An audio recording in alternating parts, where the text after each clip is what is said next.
Dahil nga tuluyan na nilang nakuha ang liderato dyan sa Senado, balik na naman sa usapin po ng impeachment VP Sara. Asahan naman natin yan.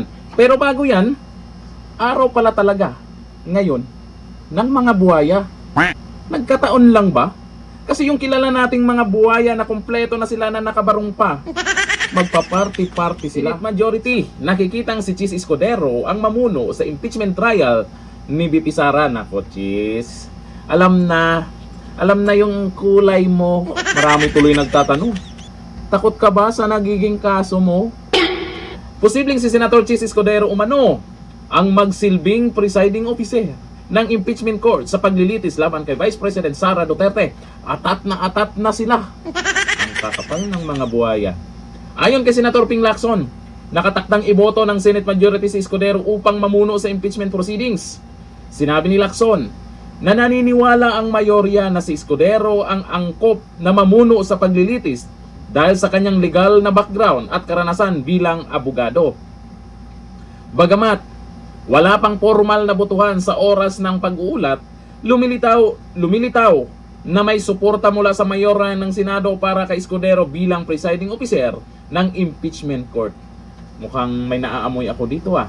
Isa kaya ito sa napagkasunduan na nila bago lumipat si Chis Escudero? Yan lang naman ay katanungan natin kasi malamang bago lumipat yung mga yan, may napag-usapan at napagkasunduan. Eto kaya?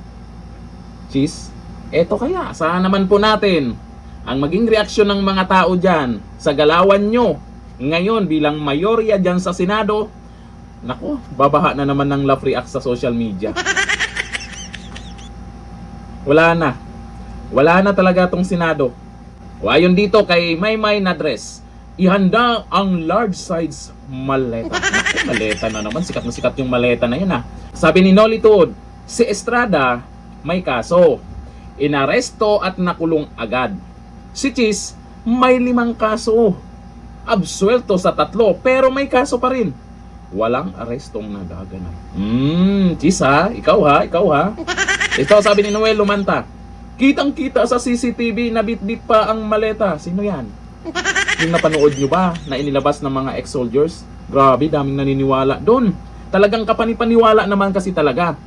Kaya hindi po natin masisi ang mga nakapanood nun na mas naniniwala sila doon sa mga ex-soldiers kaysa mga buhaya na di umano'y na diliberan ng maletang pera.